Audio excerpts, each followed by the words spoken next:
Hi, I'm Rick Kaler. Thanks for joining me. I recently came across a principle introduced to me at a workshop sponsored by the Center for Action and Contemplation that could be a helpful way to frame and change hurtful money behaviors.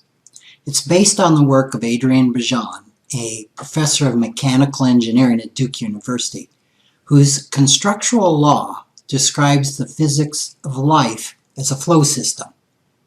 Flow systems consist of three interweaving forces. An affirming force, that's the moving or flowing force. A denying force, which is a force that opposes or resists structure. And a reconciling force that brings the first two into a new relationship. We see this at work in how a sailboat moves forward. The affirming force is the wind. The denying force is the rudder. The reconciling force is the helmsman who figures out how to bring the two oppositional forces together. When the helmsman finds the right balance between the wind and the rudder, the boat sails forward. Without the helmsman, there's no forward progress, and the sailboat floats aimlessly. In human interaction, philosophers often refer to this as the principle of the law of three. One place where we can see it is in the U.S. government. We have an affirming force, which may be a Democratic senator, say, that proposes a bill, and the denying force, perhaps a Republican House member, that opposes it. The result is a gridlock unless the third reconciling force, which could be moderate members of both parties in both the Senate and the Congress, can mutually find acceptable pieces of both the affirming and denying forces and merge it into new legislation. It's also important to recognize that no force is inherently good or bad, and neither is the reconciliation always positive. For example, Hitler was the reconciling force of the two opposing forces in pre-World War II Germany.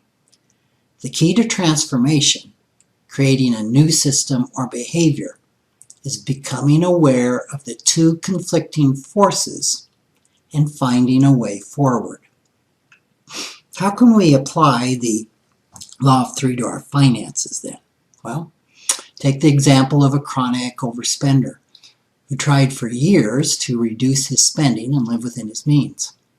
The problem was his love for big boy toys. There wasn't a boat, an ATV, motorcycle, or power tool that didn't call to him. Predictably, like a sailboat without a helmsman, his financial ship was blown about aimlessly and in danger of sinking deeper and deeper in debt. When he learned about the law of three, he initially thought the affirming force was his desire for financial solvency, and the resisting force was his penchant for the toys. Actually, it's just the opposite. The affirming force was his unrestrained desire for the toys, and the resisting force was the nagging reminder of financial insolvency. He came to realize that the missing third force was a conscious relationship with the toys. He had a long-time pattern of struggling with the desire, unsuccessfully trying to resist it, and feeling ashamed and guilty when he finally gave in and bought the new toy. His first step towards change was to notice what went on emotionally when he began craving another toy. And he identified a pattern of feeling empty, lonely, and anxious at those times. Focusing on the anticipation of buying the new toy pushed aside the difficult feelings. He also came to see that he found much of his identity as the guy with the newest toy. With financial therapy, he was able to reconcile the historical causes of those emotions with the desire for the toys and financial solvency.